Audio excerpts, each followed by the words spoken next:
Hey guys, New Year's Day here still as of recording this. Quickly wanted to get to an LCS for the last day of their half off back issue sale. So we got a bunch of stuff there. That'll be this, up to here. And then it was also 25% off new graphic novels and trade paperbacks, so I grabbed one of those. And then here we're going to catch up with, lastly, some new releases. Haven't looked at those in a little while, so the pull list is a little bit smaller this time. Well, some stuff was removed from the pull list, but so everything that I got is actually like well, there's a couple mainstream things in there, but aside from that, it's all stuff that should be fun to read and look at and stuff art-wise. We're given a chance to do a couple mainstream things at the end though too.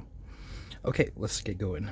This first batch here, this was like $44 for 40 comics and magazines, so yeah, it worked out to just a little bit above $1 each for these. Let's take a look. Well, I guess you guys probably caught this if you were watching, or if you were looking at the screen at the time. Spoiler, there's this full set of Uncanny X-Force, like, near minty, that I've had my eye on for a little while. I said if it was still available at the time of the sale, I would go for it, so did get that, about $48 for the whole series there. And, alright, let's go ahead. Okay, a bunch of Charlton War comics here found. This one has a crazy cover. I can't tell who this artist is. Wait a minute, actually, what does that say? Chuck Tooley? Get the focus going there. Yeah, something like that. It's a really small signature there. Who is the, yeah, you could, look at that dog and the hands and stuff. Looks nuts, but this first one here, maybe, look at this dude. Looking pretty classic. Could have been working on in Hogan's Heroes there. This might be Tom Sutton. I'm just guessing. So in recent years, just getting more familiar with like Charlton horror and romance, but I thought, why not? Maybe I can be the guy to check out some of the war stuff too. See how that is. I've liked quite a bit of the war comics that I've read from them so far. That was Attack number 35. Here is Fightin' Army number 109. Number 111. I just got these home, so didn't really prep, but we're just going through them together. Fightin' Army 160. My infantry regiment is better than they realize. My SS division will smash the intruders back to Paris, and then the German armies will sweep all our enemies into the sea. Fightin' 5, number 42. Maybe John Severn cover. Fightin' 5, number 48. Fightin' Marines, number 128. What does that say there? Oh, my eyes are dry. Pat Boyette cover. A little bit painterly there. Fightin' Marines, 138. I like the colors and stuff on this, high contrast. Pretty wild. Missing a little piece of the corner though. Fightin' Marines rather, 139. 140. A nice clean war. 147.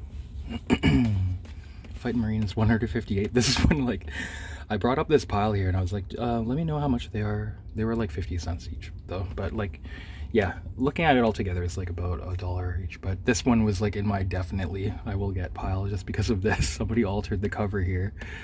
If you can read it.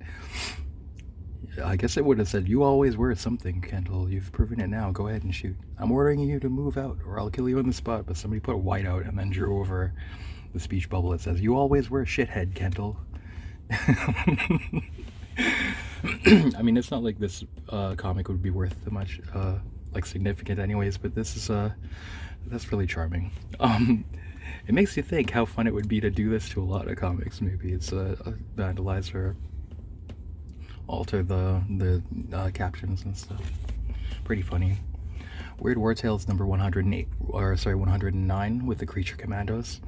It always pains me a little bit to think that like the Creature Commandos section of my Weird War Tales was the one that I kind of like traded away first, like back in the day before it was valuable. So replace them sometimes. Actually, like, I didn't really mind the Creature Commandos, but it was kind of like, you know, kind of trying to be mature, being like, that's not the good stuff. But I really don't mind them. 116, they're pretty charming and fun as well. I saw this, okay, non-work stuff now. I saw this Archer and Armstrong appears to be Barry Windsor Smith, not just on the cover, but on the interiors also. So, who wrote it? Oh, it says that he wrote it as well. This Archer and Armstrong number 8. A Barbarella holiday special? Sure. Pretty cheap. Some Brubaker Catwoman. Here's number 8. And number 9. Number 9. Dark Horse Presents 100, number 4, with the Marshall Washington cover. This, I remember I liked these when they came out. Holy moly, what the heck? Something big just fell down upstairs. Must be okay though. I don't hear anybody freaking out. Okay, Dark Horse Presents number 106. This is Bill Ray. He worked on Ren and Stimpy, right? Okay, this is a bit of a weird one. Mike Barron, Florida Man. I was kind of curious about this. Let's see. Take a quick look.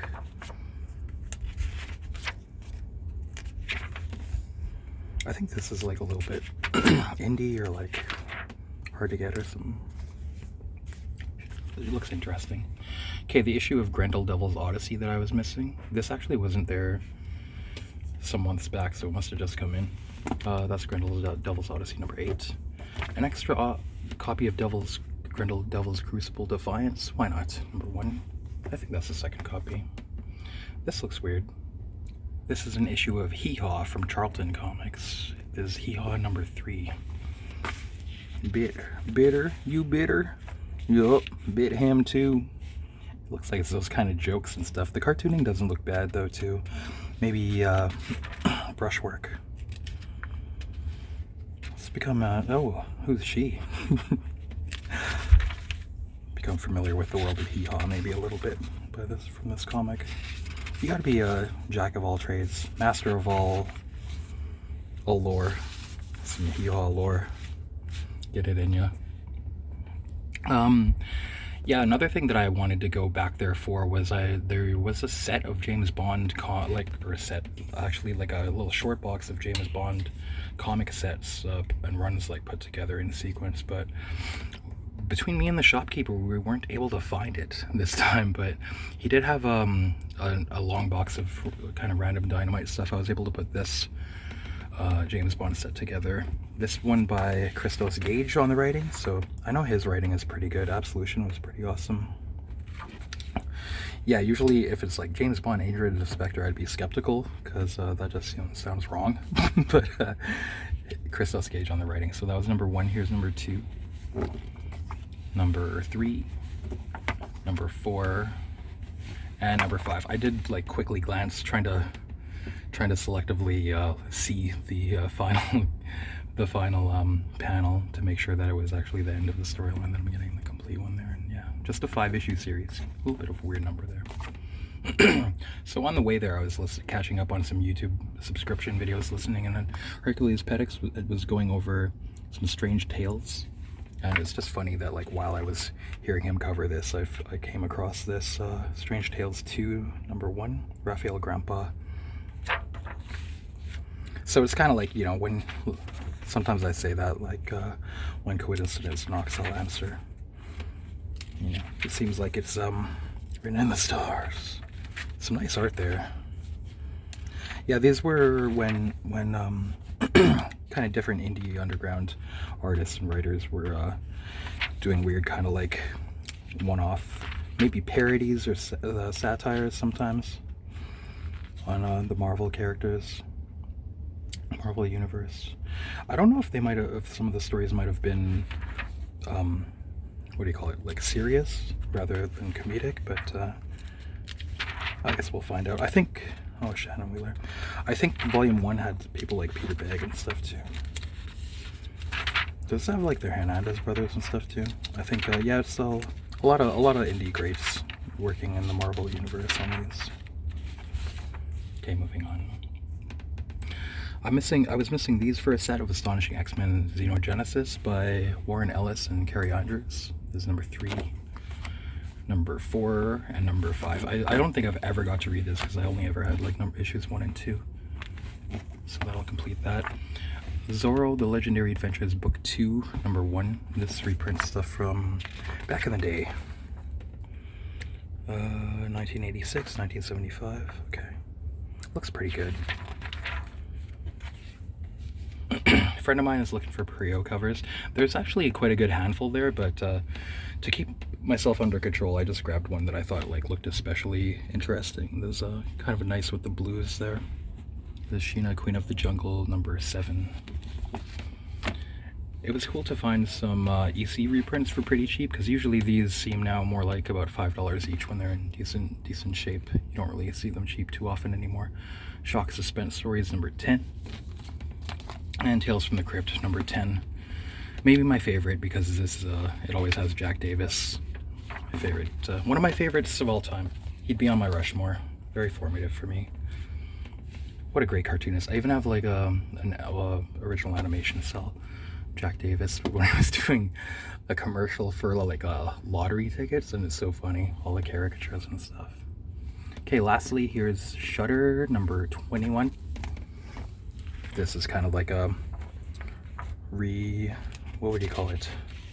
Like revamp of War magazine style stuff. Some of the same old, some same old creators that were doing the War and stuff, as well as some modern ones. These look pretty good, so I've tried a couple so far, and they were pretty fun. As far as anthologies go, they didn't make me angry by being like really silly or anything. They can be like a little bit humorous, but they're not like, they didn't seem any so far that any of them were like stupid, and the art is good as well. So that's what I like, you know, the two-pronged attack, the 1-2 punch of good writing and art. We always say that though. I won't try not to be too redundant, but Jim Shooter style for any new watchers out there. That's what we mainly want. Okay, moving on to new releases. Or oops, right before that, lastly, out of the used stuff or on sale stuff, this is a trade paperback of Sarah by Garth Ennis and Steve Epting, with Elizabeth Breitweiser. I think she was the colorist. So I'm not too familiar with this. I think it's not like Liuda or Liudmia, is it? It's maybe inspired by that. But I think yeah, in an interview with Ellis, it was sounding like this was one of the favorite things that he wrote, that he was like quite proud of. So we'll check that out. And it seems like there's no like you know, I always say I like it when he's like kind of taking it seriously. I like when the comedy and or any shocking moments are kind of like a product of the story and not like a driving force when it comes to that guy. One of my favorite writers, but that's when he's kind of tackling it that way, that's what I prefer for sure. Okay, this is a bit of a mail call, because I wasn't able to find issue of Popkill 3 anywhere, so I did my I forget what site this is from. Sorry guys, but nothing too like crazy, so I don't feel bad. I'm like, you know, I'd like to give credit, but it's not really like, I'm not really missing out on plugging them, because they only had like modern and mainstream stuff for the most part. So yeah, let's talk about this. This cover is cool as hell, but you know, the ones with nudity are way harder to get and way more expensive, but this still is like a little bit hard to find and a little bit pricey a lot of the time. But so that was like the cheapest place I could find it for. It was going to be, in total, just because Canadian shipping is like ridiculous, the shipping was going to be like $23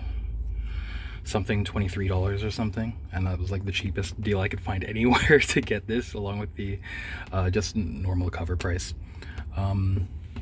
But yeah, to talk about it, I enjoyed this one, so it's a keeper so far. The only issue I'd say with the writing is like, okay, spoilers, you even see it like in issue 1, that the spy, the corporate spy, he kind of like falls for the what do you call it, the lady that all the companies are after, and like trying to like assassinate or commandeer. So, you know, him being like a suave ladies man, would if she wasn't attractive, the story could have went like much differently.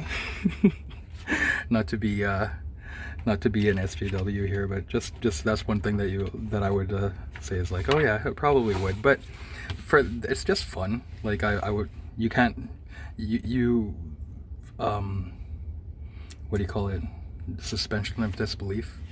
You don't have to like push it that far. I'm just trying to act like I'm smart by mentioning that it's kind of like very lighthearted, but adult kind of thing. Like, I mean, the violence and the sex are like pretty hard, I guess, and stuff, or like there are elements that are present, but all throughout, like pretty fun stuff, this series. And the shipping being what it was, I just ordered a few things with it because it was gonna be like 30 in total just for this one issue, so I got like 3 more things to make it just like $40, just kind of hitting the sweet spot. Here's Popkilla, another issue of issue number 3, just because I'm like, man, these are so hard to find, maybe I'll hoard one. Deadpool, Batman, like I said, it was all mainstream stuff, and they concentrate on like variant covers, so I'm like, I'm not interested in this stuff, but it's cool when you see good artists doing like characters that you like, or like in this case schmexy, or like even if I don't want it, it's maybe it's like speculatable that it'll be popular in the future. It'll be like one of those rare times that the big 2 like authorized kind of like high level art with like 2 different companies characters, right? So this art term with Magic and Catwoman for Deadpool, Batman, and this is Planet She-Hulk with the Jenny Friesen cover, because I was like, yeah, that's a nice cover. I guess that's the one to get, with kind of like hitting the sweet spot of shipping and stuff. But also, okay, this is Planet She-Hulk number 1, but I gotta say, like, flipping through it, I haven't read this yet, but the art looks pretty good. So I mean, usually get burned reading anything by the big 2, like not enjoying it. But I mean, I'm a grown man, so maybe it's fine for like younger people. Hey, all right, She-Hulk in the bath. Okay, points. You get points scored. Pros in the pros category rather than cons. Nice splash there too. That looks all right. Okay. Who knows? At least yeah, I gotta say the art is like pretty decent, so as long as the writing isn't total crap, might be a keeper. Nice cover. You're always gonna want like the Virgin variants instead though. Okay, here's some normal new releases that I've like read and stuff too. Let's get caught up on those. Oh yeah, speaking of, just as an aside here, take about like 1 minute, if anybody's interested. If you like stuff like She-Hulk, or like good cover artists and stuff, Annualized, maybe I'll link that video because it's freaking awesome when she's talking about different artists and their muses, and like Adam Hughes uses like Olympians and bodybuilders and stuff like that. It was like pretty awesome. It was like a really cool, like getting the actual photos and stuff. Maybe I should link that video just because I bet a bunch of people would be like interested in it and stuff. It was a very fun video to watch. Okay, new releases. American Caper number 2. Again, the same writers for like the GTA series and like even Red Dead Redemption 2. So this has like some clout with me going in, but I don't know, it seemed like not as like interesting as I thought it would be, but it's getting there. Cause maybe a little bit over the top at times, but yeah, I still like it. I'm on board to see what'll happen, just because those guys rule, man. Like when GTA 5 came out, I was saying like, what the hell would even compare, like movies or books? Like what the fuck, New York Times is even as good as the writing as GTA 5, or like even commentaries on like the Americana and stuff, or like North American culture. I consider myself part of like American culture here in Canada, you know, like North American and stuff. Like GTA 5 was it. Like fuck all the book of the month clubs and shit, but it was like insane. And Red Dead as well is like kind of beautiful and heartbreaking also. Really amazing stuff. So this seems like issue 2 seems kind of like a bridge to getting in further along. Like a lot of stuff happened, but I'm kind of just like, okay, I want to get like to issue number 3. still on board.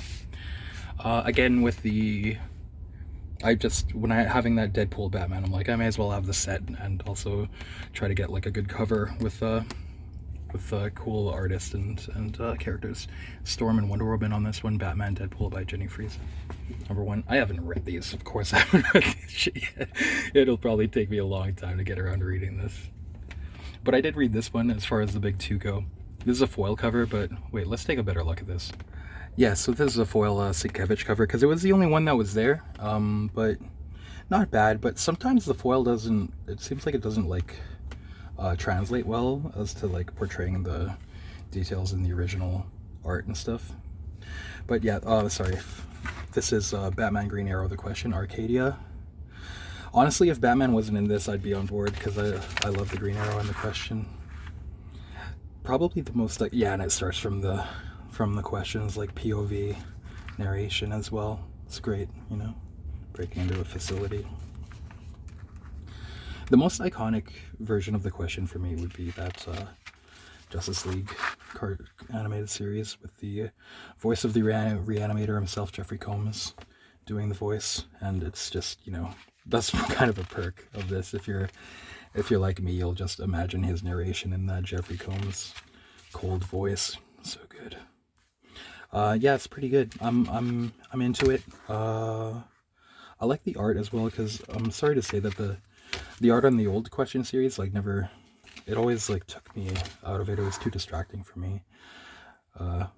Sorry, that's an unpopular opinion, but yeah, eager to see where this story goes also.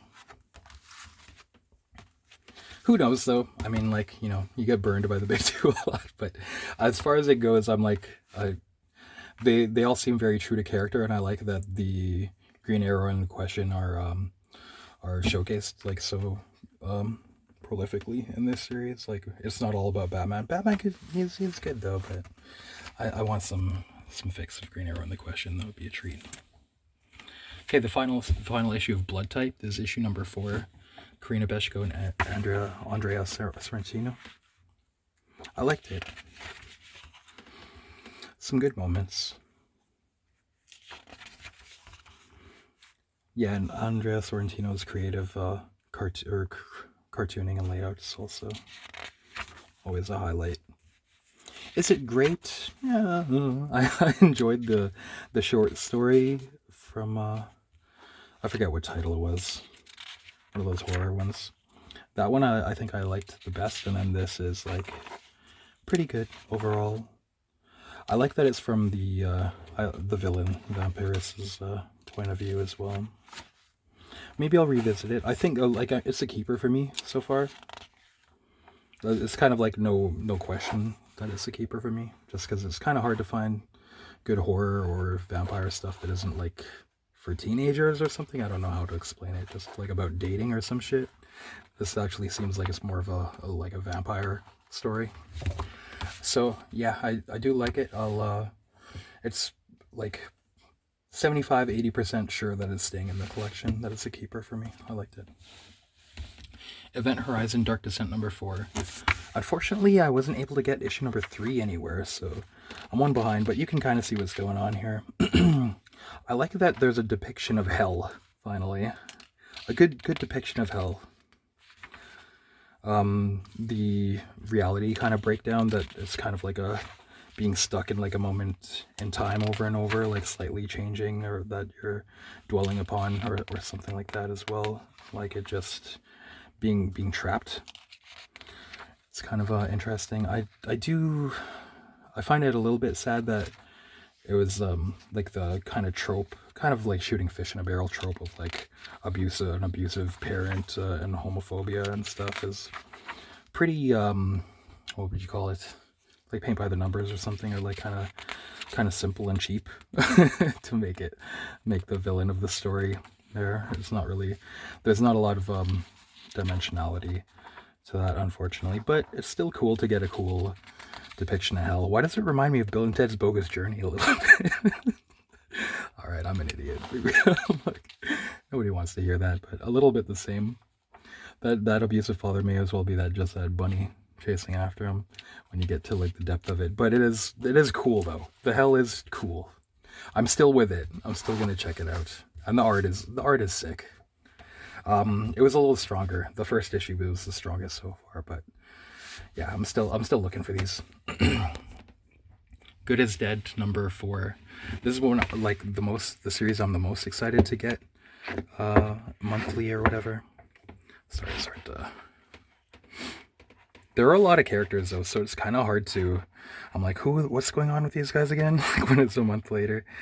Just because there's like, if I was a little more alert and less like exhausted and stuff, just from how crazy things have been personally these few months. There's nothing to worry about though, guys. I just mean like I've been really busy, but yeah, I mean, if I was a little bit sharper on that, I wouldn't have so much trouble. But yeah, a lot of cool moments, and the stuff just keeps getting like amped up and more intense, and more the plot keeps getting crazier. And there's like nice little like touching, weird, surreal, absurd moments here, because this guy's like, he's on the verge of death and he's like hallucinating because his survivalist sister also gave him like a cocktail of painkillers and psychedelic hallucinogens to kind of like keep him going while he's like dying and trying to work to solve this case. Because she's nuts, but she's like the best character in this. Any scenes with her are fucking awesome, man. She's so good. I hope nothing happens to her. I have a feeling that him, like the kind of main character, the sheriff, might die. Like, it's so dour for him. He's just like death walking through this whole thing, but it's cool that his willpower keeps him going to see justice done in this crazy like case that involves like even the government and CDC and shit. But yeah, it's all about the sister. Please don't let anything bad happen to her. Let me see. Like some of the same thoughts I had last month. It seems like the editor here is kind of doing a better case in articulating them. So let me share what she says. When we're talking about Good as Dead, one of the things that I was the most excited about working with this creative team was how this book moves like a bullet, but it's still giving a story that's full and dense. Yeah, exactly. It's ideally the kind of book that you can read once and then go back and read again. Yeah, I've said that about David and Maria Lapham. Some of their stuff together is so good. Okay, to see everything that David and Maria Lapham are weaving into the landscape as the story is rocketing down the road. Trust me when I say that there's a lot of thought, intentionality, and just a wicked streak of delightfully mean-spirited humor that runs through the whole thing, both for what's happening louder than life and what's creeping along in the shadows of the story. Yeah, exactly. You put it so well. Yeah, my favorite that's coming out right now, as far as like something like serious and like heady but also entertaining. Well, I don't know about heady, like there's always like highfalutin navel gazing indie stuff, but I hate that stuff. I like it when it's like a good, I'd prefer like mystery and action, you know, with some meat to chew on if you care to think about it or whatever. Like, yeah, what about that? You know, there's some stuff there if you want. Okay, Terminator Metal #3. This is another one that is fun for me every month, but this, like, it's pretty pulpy and just fun action.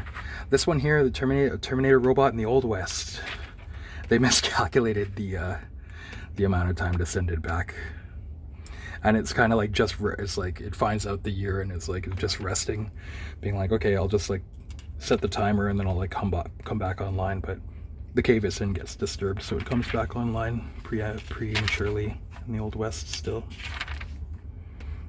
Yeah, fun. Still fun. Always.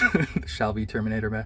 I think I was listening to an interview with Shalvey as well, and he was kind of saying like that the first Terminator series, they wanted to do it, and then it's kind of like, it's all like may as well be one series. It was kind of just a test run, the first one, to see how it would do, if it would have legs and be popular enough to keep going. So yeah, I guess as long as people buy it, they'll keep making them. And yeah, these are good. Like I said, as far as licensed stuff goes, you know, be it Aliens, Predator, Terminator, throughout the years, this is one of the highlights, I'd say, of any like licensed property out of those. This one is a little bit like not as much, but it was still fun. But I probably won't keep it. I'll probably just you find it a good home. Terminator, Santa Claus is coming to town, like a holiday special.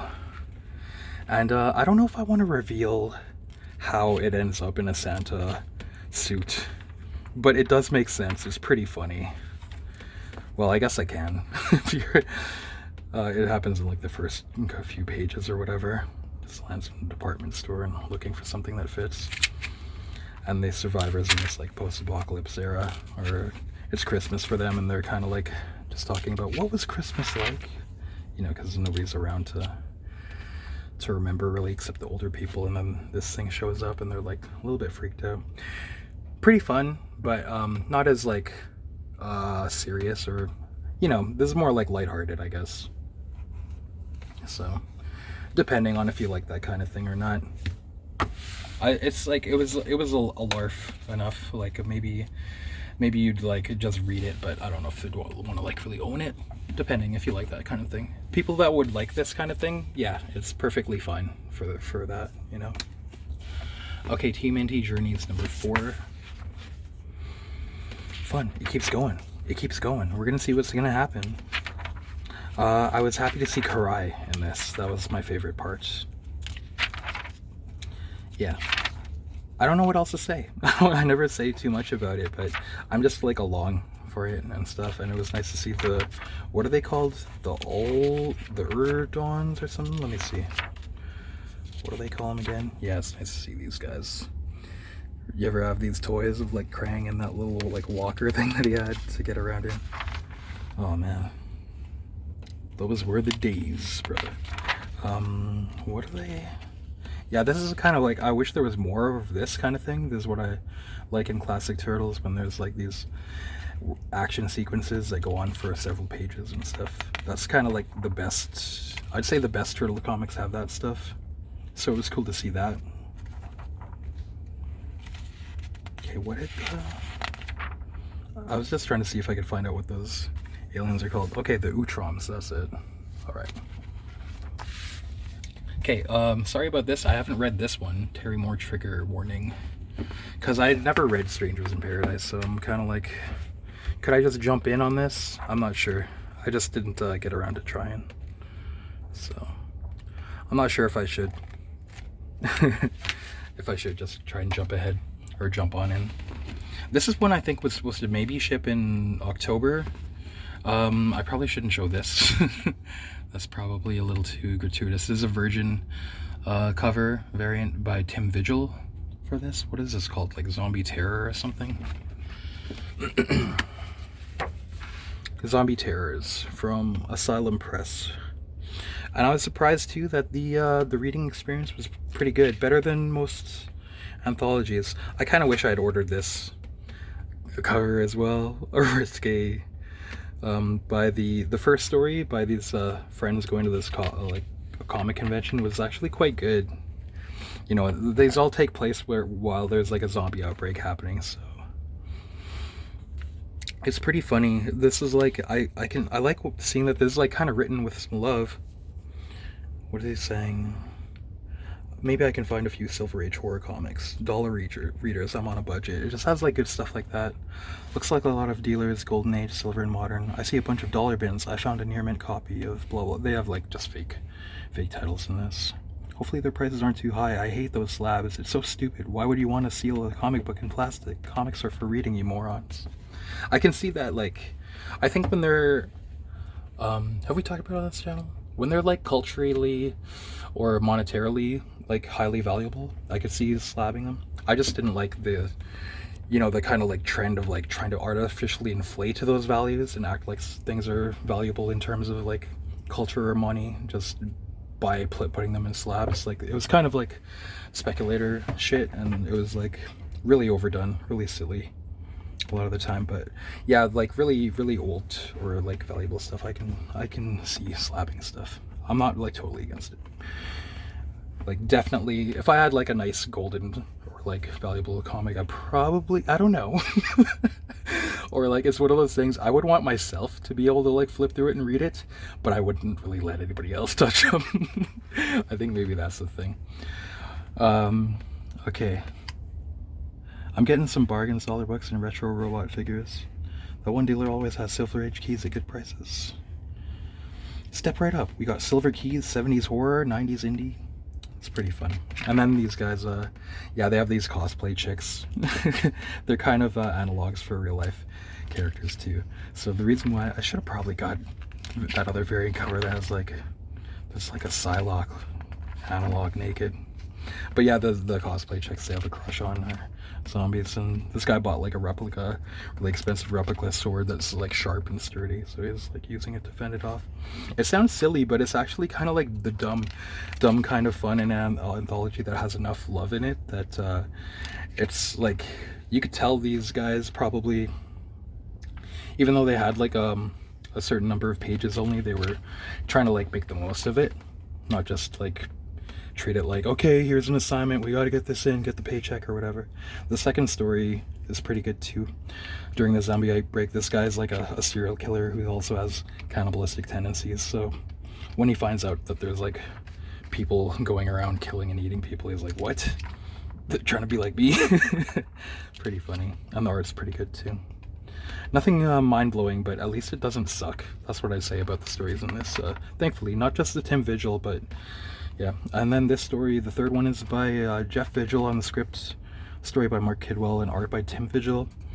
This is like an undercover cop who is infiltrating a biker gang, and what he finally like was getting his stripes and like getting accepted into the gang. There's like an orgy that he's at when the outbreak hits there. Some Vigil type stuff. And the fourth story, who is this art? Because it's pretty nice. Carlos Vera. Pretty good. Decent. Only like kind of a typical underground horror 4-page story, I'd say. Like reminiscent of like Terror Tales or something like that. Not bad. Not bad. Oh yeah, I shouldn't show that. Okay, so that does it, guys. A bit of a shorter one, but yeah. We'll have some stuff coming up soon. Happy New Year, guys. I think the next video might be just like a haul of books. So, like I said with that, I don't want to like have a week go by where it's like only a haul of books. I know a lot of you good people aren't here for that necessarily, but if I can fit 2 in on 1 week and still have like a comic video that week, I might do that, because I have a bunch of boxes of books from the past couple of years. I'd like to may as well like show them off and talk about them a little bit before we get more organized in life. Hope things are going well out there. 2026 should be, you know, who knows? A lot of people are like, well, it can't be worse than 2025. I don't know. My 2025 wasn't bad, but yeah, I hope that things are well for you guys out there and you kill it in this upcoming year. It's been nice being with you folks, and just going through stuff, talking about stuff and sharing stuff, and I hope you guys stick around and keep doing what you do out there too well. All right, thank you. Bye.